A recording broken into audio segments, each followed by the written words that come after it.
Okay, let's see. Defenses are up. Flame blockers on. Mute button on. Are we fully prepared for when we get Sonic Frontiers to ignore everything anybody ever says? Yeah, the only thing I need to do next is deactivate Twitter, deactivate Facebook, and then proceed to kick out every single pony who ever comes in and tries to ask, hi, Legend Bringer, what are your opinions about Sonic Frontiers? And then I'm gonna tell them, well, that depends. What are yours? And if I hear the first two words out of her mouth are, well, I heard on this guy's webpage that I'm a kicking their ass out. Hard. And if they come back, I'll be glad to introduce them to Mimikyu, my pet mimic. Episode 23. Here we go. Metal Sonic ran around Robotropolis aimlessly. Ever since the Frame Fires had gotten the Life Emerald and broken the hold he had over Donovan, Robotnik had been in a really valve mood. Any swapbots that came too close to him were getting scrapped, shot, or worse. While Metal Sonic knew that he was quite more valuable than a swapbot, he didn't want to take chances. He turned a sharp corner and nearly skidded out of control. While there was some snow on the ground, that wasn't caused him to skid. It was the speed. He had become the fastest thing on Mobius in recent months, even faster than real Sonic. But his systems never quite adjusted to it. He focused on his running so he wouldn't crash. The next time he turned a corner, he took it perfectly. But something else made him crash into a wall. You seem quite a bit faster than I remember, and his voice said. Metal Sonic pulled himself out of the wall. He knew immediately who it was that stood before him. Are you nuts? The robot whispered fiercely. If he catches you here... If is the operative word. I still have some fail-safes in the computer. You see that camera? Uh-oh. Not to worry. A virus I left in the computer automatically deletes both my image and my voice. For all he knows, you're talking to thin air. Metal Sonic smiled. Very impressive, but I don't think you're here to chat. You're right, of course. I think I figured out why you've become so fast lately. If I'm right, I trust I won't have to fight you over it. Metal Sonic nodded and turned around, opened his rear panel as the figure stepped up and reached inside. Sondra and Tails sped through the great forest, heading for the site where the sanctuary once stood. Even though Thomas had moved sanctuary back to its original location, the quarry where it stood on the outskirts of Nahul still remained. It was there that Donovan and Nadia had elected to build their hut. As they slowed to came in sight of the area, Sondra was a bit surprised at how far the construction had progressed in the past 2 weeks. The hut was not quite as complete, but was already more sturdy than most of the huts in Knothole. It wasn't nearly as large as its bases were, and Sondra wondered how Donovan was going to fit all his computer equipment into it. I wonder what Nadia wanted this for, Tails said, landing beside her as they reached the door. Your guess is as good as mine, Miles, Sondra admitted. She knocked on the door. The door opened and Nadia hurried him aside. Get in here before you freeze, she said, shutting the door quickly. It's not that cold, Tails protested. It is for me, she said. Then again, you two are the ones with the heavy coats. Sondra smiled. She and Tails took off their coats.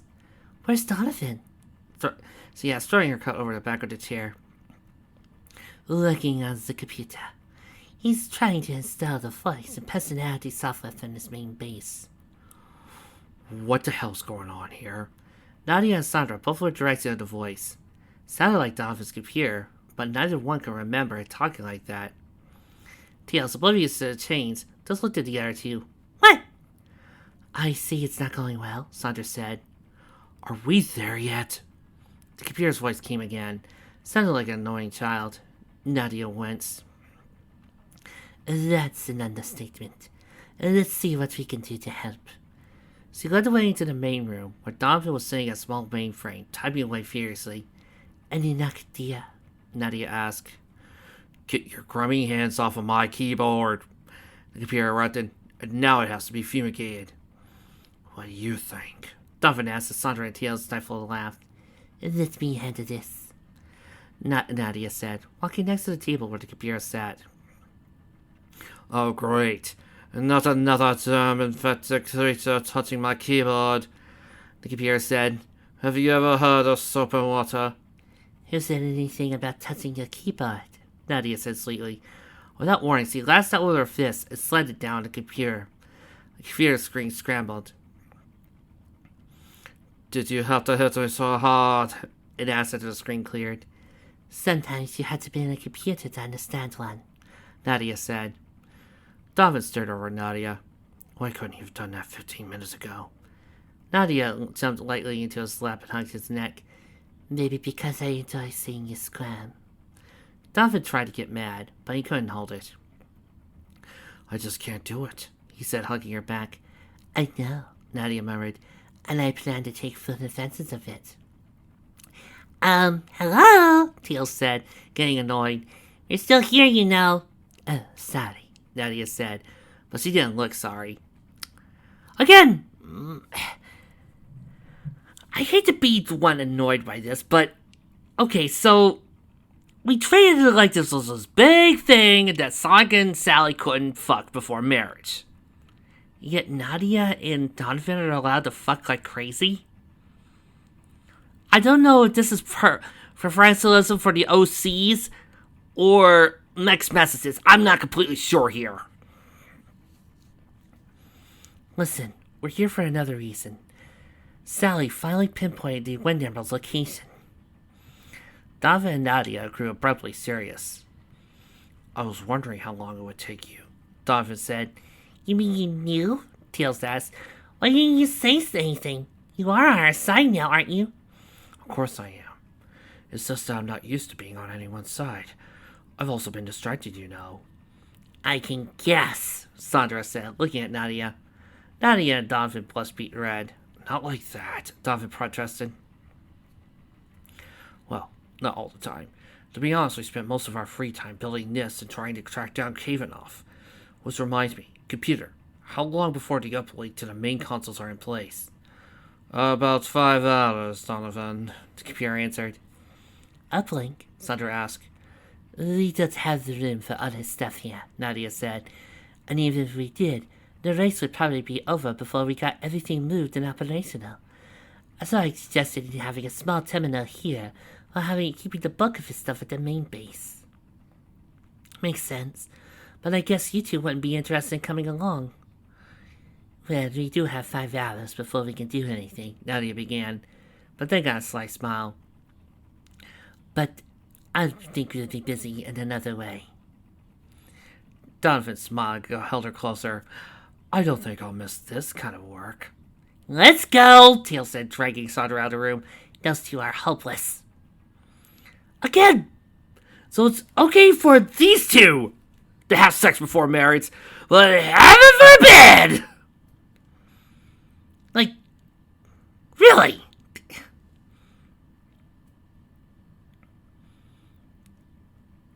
If we ever get to that point, Tails grumbled as he headed out. In Natal's warm room, Sonic was pacing impatiently. I wish to get here, Sonic said. I want to get going. Sally looked up from the holographic protector. Sonic, you haven't been this anxious to go on a mission in months. What gives? Sal, look. You know I've always said I'm the fastest thing on Mobius. Now you tell me that this cheap imitation is faster? I gotta think about that. I gotta see that firsthand. Sally sighed.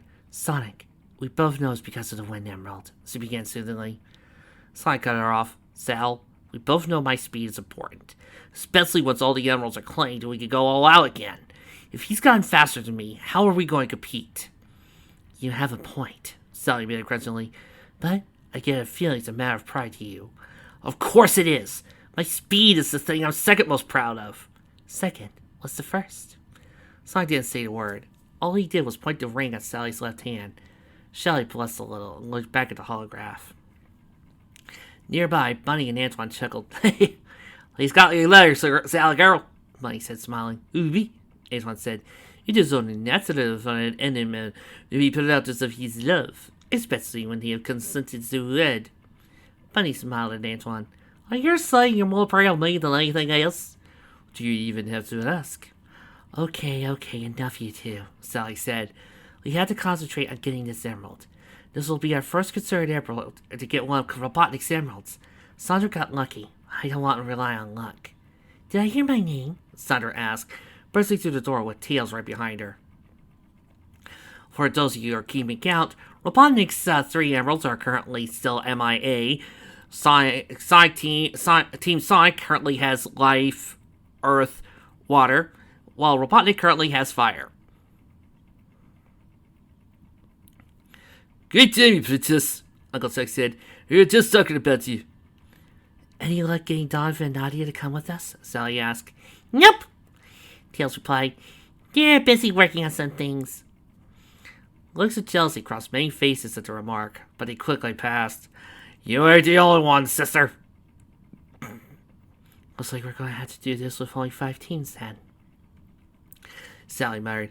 That's going to cut our chances. Count us in, Patricia said, walking into the war room with Maurice. Say what? Sonic asked, confused. We've been here for a while. And I've been too pregnant to help out. Now I want to do something. I don't like this, Morris said.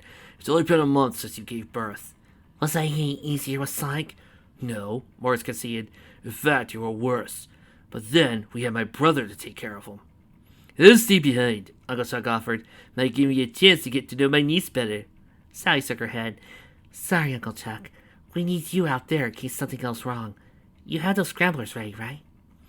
Right here in this bag, Uncle Chuck said, holding a bag up. I built in some communicators so we can keep in touch. I just hope they're legal in the race.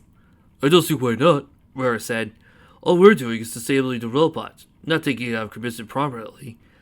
No matter how much some of us here might like to. There was something odd in his voice, like he wasn't feeling quite himself. Sonic frowned. He was about to make a sharp retort, but his father cut him off. So, who are we going to get to babysit Kill Him in? Yes, bring the conversation back to focus. I say get Rosie to do it, Lydia said. But I haven't seen her around lately. Anybody know where she went? She promised to watch this better for me today. She had me flyer to Taxiway, Dulcie said. She said something about Thomas having some problems she wanted to see help him through. Don't know what that was going on, but I did feel a strong presence there, more so than usual. Didn't seem happy. Sally winced. I hope it doesn't have anything to do with him helping us with Donovan. I hate to think of him getting in trouble for us. Either way, we're back to square one, Patricia said. I guess I could stand behind and watch over them, Bunny said. You think you could watch 2 kids by yourself? Lydia asked. Well, say anything about myself. Sugar Twain will stay and help me. We'll see ya. That's it? Antoinette flustered. We'll see ya, Bunny asked, knuckling her head into his chest. She looked up at him with those beautiful green eyes, and his heart melted. That is playing very dirty, Antoine scared. Sighing added, but you are knowing full well that I cannot say no to you when you are being like this. Now that that's settled, Sally said, let's decide on teams. What? Sonic asked. You mean we're not pairing up like we usually do? Sally shook her head. Not this time, Sonic. We can't afford to get distracted like we sometimes do. For one thing, you're teaming up with Sondra. We both might need your speeds to take care of them. Makes sense, Sondra said. If anyone can outrun Metal Sonic, it's one of us. Who do I go with? Tails asked. You go with Uncle Chuck, Sally said. Patricia, you're with me. No arguments, Morris. I'll take good care of her. Besides, you're going with Lydia. Rotor, you and Dulcie make a pretty good team lately. You'll be 5th. Everybody okay with that? Good, she said before anyone could respond. Sally plugged the coal into the projector, and a red light appeared on it. This is the path he tends toward when he's out on his runs. There are some variations, she said, indicating some dark blue areas, but he always passes D6 points. 6 yellow dots appeared on the map. This is why I was hoping for 6 teams, but 5 will do. Each team pick a spot to lay in wait for him and get there. His next run is in 2 hours. We need to be consistent by then. Got it? We got it, Sal, Sonic said. Now, let's stop talking and start acting. A wonderful thing, Knuckles said, stepping out of the shadows to no one's surprise. A bag of grapes in hand. Oh. While it is true that Sir Charles Scramblers are within the bounds of the race, you must remember to deactivate them before you leave Robotropolis. Failure to do so might result in you in forfeiting the emerald. Whatever. Lydia said testily. She's still not forgiven him for the incident with the water emerald. I just hope you're not trying to manipulate us again. I assure you, I'm quite serious about this. Very well for now. Is anyone as annoyed when he does that? Lydia asked as Knuckles disappeared. A better question could be, is anyone here not annoyed when he does that? Sonic joked. Let's do it to it, Sally said, sniffling around after. Everyone was going to head off to Metropolis. Patricia stayed behind a few seconds to give Bunny and Antoine some last-minute instructions, then grabbed onto Sally and flew off. Bunny and Antoine waved goodbye. I hope you know what you've got to do into, Antoine remarked. Oh, come on, Sucker Twin, Bunny said, nudging him with an elbow. How hard could it be to take care of two kids? Just then a loud cry sounded through Knothole. Antoine whisked and backed up a few steps. I was thinking I was go get Isabella, he said, hurrying off. Life's a law, Aunt, Bunny muttered, running towards Patricia and Morris's hut. At Robotropolis, Robotnik was drumming his fingers against the side of his chair. He knew that there was still one emerald out there that he did not know the location of. All of his searches had come up negative so far, but he could not stop until he tracked it down. The Freedom Fighters now had a 3-emerald-to-1 advantage over him. He had to even up soon. With luck, they would come to Robotropolis for an emerald, not find one, then leave. Then he could claim he had defended one of the ones in his possession. He casually flipped the monitor nearest to him onto Sonic as the robot ran through Robotropolis. He didn't seem to be moving as fast as he normally did, but Robotnik figured he was conserving his energy. The robot had complained that the runs were becoming tedious. Robotnik had forced him to continue. It is better to have him in motion instead of being in one place, he reasoned. But even Robotnik was becoming bored. Something would have to give soon. Turns out that Robotnik didn't have to wait that long at all. Sonic ran around the building, just as he always did. But this time, Sally was standing in front of him. The robot paused, startled, and skidded out of control. Pretty bold, princess, Sonic said, pushing himself out of the wall. You should know by now, I'm only bold when I know I have the upper hand, Sally returned. Want to make this easy? Sonic smirked. He had a sharp retort ready, but stopped. Sally was not looking at him, but a point behind his left shoulder. Her gaze was focused, indicating she was looking at something specific. Something or someone. Just to let you people know, he isn't even just reading the fic right now. He's both reading the fic while playing Sonic Origins on his Switch. I'm trying to stop him. What can I say? This is giving me Sonic CD flashbacks. And oh boy, do I need to continue practicing. Sonic rolled to the side as Patricia landed on a spot he had just occupied. Nice try, girls, the robot said, rubbing his legs, but not nearly good enough. He sped off, leaving them in his wake. Sally rushed to Patricia, who was having trouble standing. You okay? She asked wearily. Patricia grounded in pain. I think I hurt my ankle. Must be more out of practice than I thought. Sally took the scrambler for Patricia and activated the communicator. We blew it. Team 2, get ready. We're ready, Sally, Lydia said. What's his better luck? How long before he gets here? About 3 minutes. Lydia flipped onto the computer and took out the position to watch the street without being seen. Maurice knelt next to her. You sure you're up for this? He asked. I'm fine, but what about you? You seem nervous. Not really nervous, just excited. It's been a while since I've seen any action. Besides, I just want this to be over and done with so I can get home to my daughter. I know the feeling, Lydia said. I wonder how Bunny and Antoine are doing. And not how... Ow! Seed! Whiplash! Antoine was running as fast as he could, trying to catch Isabella. It is time for your nap, he called out to her. Come back here right now. Isabella waited until he got close before making a quick turn. Antoine wasn't so quick and ended up sliding face first on the frost-covered ground. Isabella stopped just long enough to look at Antoine and make a face at him. Then she took control over the forest, leaving only her laughter behind. Antoine pushed himself to his feet and ran off after her. I hear that Bunny is having an easier time with this than I am, he thought, starting to close the gap again. Unfortunately for Bunny, Antoine could not have been more wrong. Kelly Mid had apparently determined she did not like her formula, and was letting Bunny know that in unknown certain terms. No sooner would Bunny get her to take a mouthful from her bottle, than Killing Man would push the bottle aside and spit it right back at her. "You're getting my ears soaked," Bunny complained after the third time. Kelly grinned at Bunny and babbled away. Bunny sighed to try it again. This time Kelly settled down and finished the bottle. "Good. You get this up, I was going to have the mailman come and do this." Ooh! You mean I can help? No, Ditsy, we got it right here. Okay, but you need me. "About time," Bunny muttered, putting the bottle down. Kelly looked a little uncomfortable, so Bunny put her back on her shoulder and patted her back.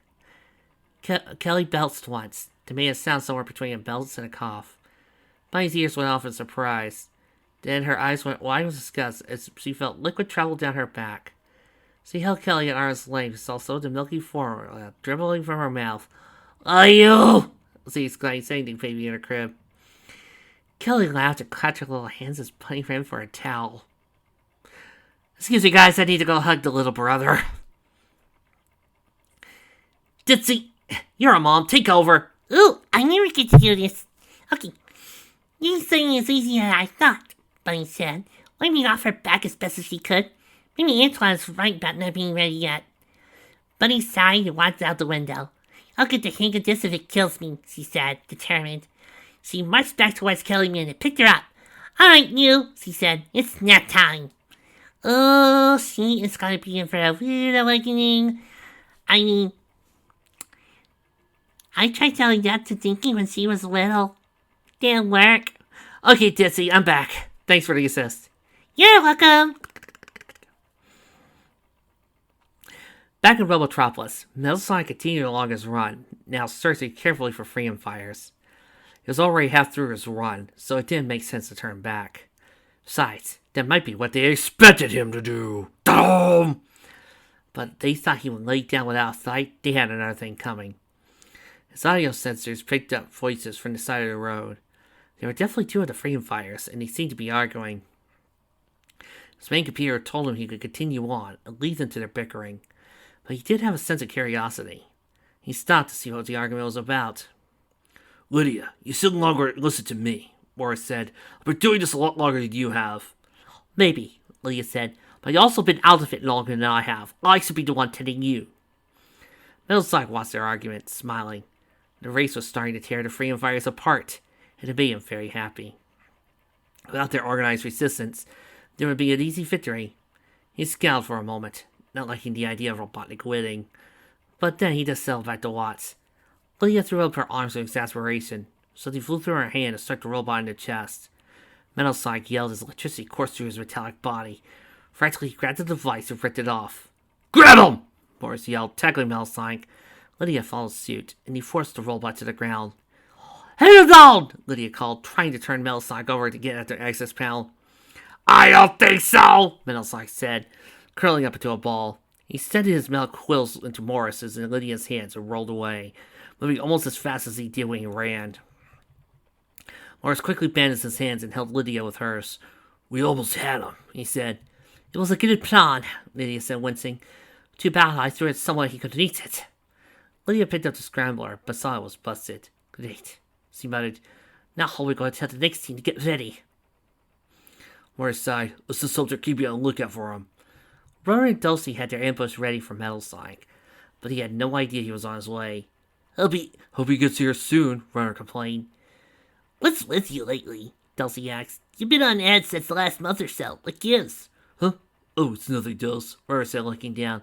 Yeah, and I always make perfect landings, Dulcie said, rubbing her sore knees. Out with it. "It's nothing, really," Runner insisted. "But if you must know, I guess I'm feeling like the odd one out here." What do you mean? You're a valuable member of our team. "Was a valuable member," Runner corrected barely. "Ever since we got Uncle Chuck back full-time and alive, everyone's going to him for the things he used to come to me for. Don't get me wrong, I'm glad he's okay. Gives me hope I'll get my family back one day." "Well, unless we go with post-reboot, then I don't think you want your dad back." "But the fact remains now that most of my time is spent sitting around staring at a wall." Why else you become Uncle Chuck's assistant? I'm very glad to have you. Dulcie, I've been the main engineer in Knothole since we moved there. I have to pull back and be someone's assistant. Rudder's voice trailed off and he sighed. It's gonna take some time to adjust. And a lot of time. I guess I understand, Dulcie said, looking a bit uncomfortable. But don't you think you're being a little hard on everyone? I mean, we're all still your friends. Oh, I know you don't mean to forget about me. I'm glad I have friends like you, but it still hurts. I almost wish there was something else I could do. Like what? I don't know. I'm not as fast as Sonic or smart as Sally. I can't fly like Tails or throw crystals like Sondra. Bunny's a great fighter, and Antoine's coming to his own in that respect too. Even you're having your place with being a protector. Me, all I had was my workshop. Now I don't really have that anymore. Rose said nothing more, growing deep in thought. Dulcie hardly noticed, consumed with her own thoughts. She had felt bad for Roder. He had been a friend to her as much as anyone else. She wished there was something she could do for him, but she didn't know what to do, even if he let her. So preoccupied were they that they failed to notice a certain hedgehog-shaped robots being by their location. In Knothole, Bunny was sitting down, trying to get Kelly Min to take a nap and had worn her out. The baby was still awake. At least she can't get around on her own yet, she thought. One of her Antoine's caught up with Isabella yet. As if on cue, Isabella came running through the door with Antoine right behind her. Zeiko, we're finally listening to my reason, Antoine said for gasped breaths. You have been running around the altar all day. It's not me, Isabella said, peeling off her cup. I'm just having a pang. Bunny, can you help me? It's just really hard to get out of. Start lying, Bunny said, rising irregularly to her feet. Like you can handle lots of Kelly sugar, Clan? Anything has to be easier than running out after her, Antoine joked. Bunny smiled and walked with Isabella to the bathroom. As soon as she closed the door, Kelly Min started bawling. Antoine hurried to her and picked her up. No matter what he did to soothe her, it just didn't work. What is being the matter? He asked. Of course, Kelly couldn't answer him. But at that moment, Antoine figured it out. A very specific smell reached his nose, almost causing him to gag. He realized immediately where it was coming from and ran to the bathroom door. Bunny, she called. The baby needs a diaper changed. Lazy yourself, Antoine, Bunny called. I'm more than a little busy right now. Antoine held the screaming Kelly at arm's length aside. I don't know you to be letting her get me into these things, he wondered, walking over to the crib. Tails hovered over the streets of Robotropolis. He used binoculars to peer off in the distance. He's coming, he said excitedly, giving Uncle Chuck the thumbs up. Get to the seat, Uncle Chuck called. Tails nodded and flew around the side of the building. But Uncle Chuck was worried. Why didn't they come? He wondered. The plan was to let the next team know when to get ready. But I haven't heard anything since Sally radioed. Hope nothing's wrong. Battlestar came zooming by. Started to relax a bit. He expected at least one more attempt by the Freedom Fighters, including one by his namesake. While he was here, only about 10 minutes from base. Surely they would have tried it by now. The sound of falling metal stopped him cold. Just in front of him, a pile of scrap metal carelessly left by the roadside had fallen over, effectively blocking it. Metalstar cursed in a low voice and detoured around it. Standing in front of him was Uncle Chuck. I think this is the first time I've seen you up close, he said. You do look a lot like my nephew. Metalstar stood there, mouth open. But how did he began. Never mind. Just get out of my way! Uncle Chuck smiled and obligingly stepped to the side. Metalstar was sure he was up to something, but didn't want to miss his opportunity. He wrapped up his legs, shot past Uncle Chuck. To his surprise, Uncle Chuck just stood there and watched him go. Something dropped on him from above as he rounded the building. Within a second, he felt electricity coursing through him, followed by someone diving on him. I got him, Uncle Chuck, Tails' voice said. How do I get the emerald? Uncle Chuck said, rushing to them. Metal Sonic pushed up to his feet and threw Tails off. He punched Uncle Chuck in the stomach, instantly deflating him. You had your chance, he said, pulling out the scrambler and tossing it to them. But after the first time, I modified my circuitry so your scrambler is ineffective. Bye now. Tails went over to Uncle Chuck and helped him with the robot. Sped away. Sonic and Sondra don't stand a chance without the scramblers, he said. My nephew's good thinking, Uncle Chuck said, grabbing the scrambler. He'll think it's something. If he don't, Sondra will, Kale said, smiling. Bellsonic ran at a slower speed than he had been, watching the roadside carefully for Sonic. He could almost feel the Hedgehog's presence. There he was, standing right in the middle of the road. We meet again, Bellsonic said, coming to a stop.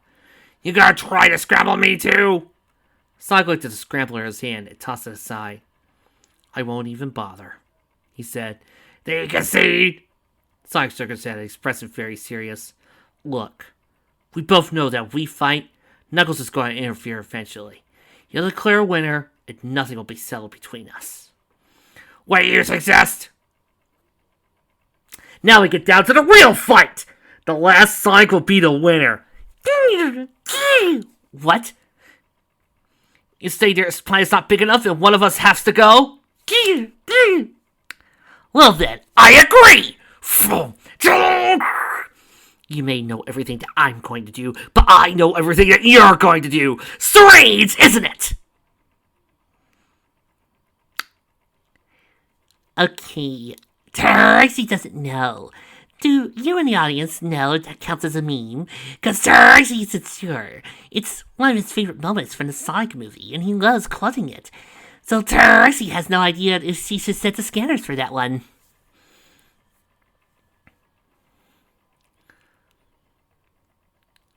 A race. You and me, 1-on-1. Decide the fastest thing on Mobius. 2-on-1, Sondra said, stepping into view.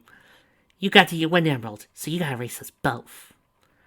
Who says I gotta race you at all? Bellsonic asked, templing his foot. Right close surrounded Sondra's hands. I could just crystallize you, get the emerald, restore you. That wouldn't do anything permanent. But Sonic wants this race, and so do I. The choice is yours, of course. Bellsonic smirked. Some choice. Alright, what are the rules? Simple, Sonic said. Here to the command center, along this road. You win, we leave. One of us wins, we get the emerald. Bellsonic started to protest, but stopped. Very well, he said, taking a starting position. Started for us a crystal and toss it high in the air. When it hits the ground, we start. Both Sonic and Bellsonic nodded, waiting for the crystal to drop. It hit the top of a snow heap and stayed there. Sondra blushed, muttered some apology, and threw up another crystal. As soon as it shattered against the cold ground, they all took off, leaving behind a huge sonic boom that shook the nearby buildings to their foundations. Oh, this is too perfect. I'll be right back, boys. Alright, hit it! On a Sunday, riding my bike, I noticed different things that look alike. On a Sunday, riding my bike, I noticed many things that look alike. Ice and water, steak and cow, autumn this year, last year, spark and burn, rain and cloud, A, B, C, D, Tuesday, Wednesday, so is Friday. How about moons and headlights? What I say, what I think, A, B, C, D, E, F. A short while ago, I was born, and I memorized quite a lot of names. On this planet, drinking my coffee, I notice many things that are alike. On this planet, drinking my coffee, I notice many things that are alike. Air and oxygen, money in the middle, starting speeds. History in history books, A, B, C, D. Night in universe, human, ocean, foot and pool. Imagery in real life, A, B, C, D, E, F. A long time ago, one caveman had a busy life, making tons of names. On a Sunday, riding my bike, I noticed different things that are alike. On a Sunday, riding my bike, I noticed many things look alike. On this planet, Drinking my coffee, I notice different things that I like on this planet. Drinking my coffee, I notice many things that I like, night. Everything is born on this planet, a number, a TV, even thoughts that entertain. Everything that came out of this planet, a boyfriend, a pencil, even your new videos. And everything is boom! God, I love that song! The race was very even near the beginning, but Sondra took an early lead. Sonic and Bellside stayed back, conserving their energy for a final sprint. It seemed odd to Sonic that Bellside would be racing conservatively, especially since he had to use the Wind Emerald. But then, nothing about this robot seemed to make sense. With 1 mile left to go, Bellside made his move. He took off past Sondra and started to leave her behind, but Sonic was right on his tail. Bellside kept sweeping across the road, trying to save Sonic. But Sonic stayed with him, messing him every move from move. That's when he reached the command center. Sonic used all the energy he had left in reserve to sleep fast past Sonic and beat the robot only by a matter of inches. To their surprise, Sondra was third by not much more. By that much, the robot said, holding 2 metal fingers close together. Hey, it don't matter if it's half of that, Sonic said. I am the fastest thing on Mobius. You're untrained, undisciplined, and unskilled. You forgot one thing. Unstoppable. Way you go, Sondra.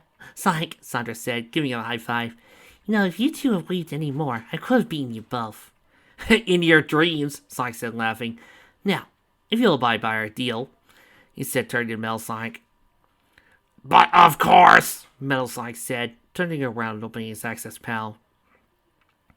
Not so fast, Hedgehog, Robotnik said, emergency from the command center. Do you honestly think I'll just let you take the emerald? Anytime you're ready, Buttnick, Sonic said, rubbing up his legs. Save your strength, Sondra said, disgusted. The emerald's not here. What? Sonic and Robotnik said together. It's not here, Sondra repeated. Is this some sort of trick? Sonic demanded. What did you do? Move the emerald after we figured out where it was? You're the one playing tricks here, Hedgehog, Robotnik said, his eyes glowing red. Don't toy with me. I know you've already taken the emerald. What's the problem now? Knuckles said, emerging from the shadows. Sonic and Robotnik started talking at once, each accusing the other of cheating. Knuckles tried to piece out the information, but they just kept talking over each other. Finally, he made a throwing motion at each of them, and their mouths were covered by a sticking substance. Now that I have some peace and quiet, he said, I'd like to hear the story one at a time. I'll go first, Sondra said. Knuckles jumped. Oh, sorry, Princess. I didn't see you there. No problem. Fact is, Metal Sonic doesn't have the Wind Emerald. Neither do we. Apparently, neither does Robotnik. Knuckles turned to face both Robotnik and Sonic, looking from one to the other with an intense stare. Something is going on here I don't like, he said, destroying the substance that covered their mouths with a wave of his hand. I was hoping I could keep the race between 2 factions, but it seems there is now a third, and this third is not bound by the rules. I must return to the Floating Island. You Phantomfires return to Knothole. This contest is over. With that, he walked to the shadow and disappeared. I'm going to get to the bottom of this, Robotnik said angrily, even if I have to take this robot apart. What gives? Sonic asked. It seems my robot has left, Robotnik said, pointing to where Metal Sonic should have been, but wasn't. He turned to stalk to the command center, slamming the door behind him. Sonic and Sondra just stood there, open-mouthed. Do you have any idea what's going on? Sondra asked quietly. Sonic shook his head. Nope. But I'll bet Sal will want to know about this. Pronto. Racing back to Knothole? Sorry, Sonic, Sondra said, rubbing up her legs. I'm heading over to Donovan's.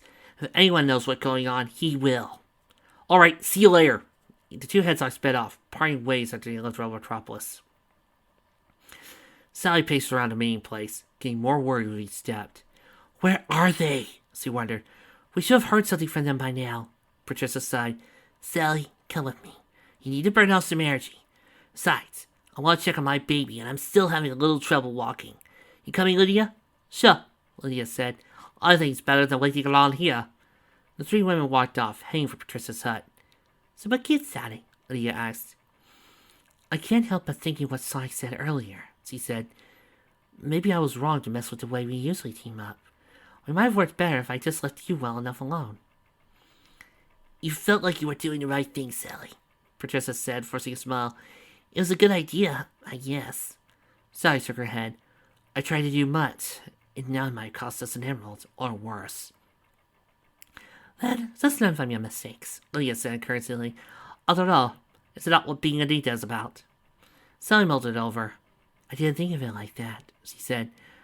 I just hope I get a chance to use some of what I learned today. Remember, the race only has a few moments left. They made it to the hut and opened the door. Inside on the bed, Antoine and Bunny sat leaning against each other, sound asleep.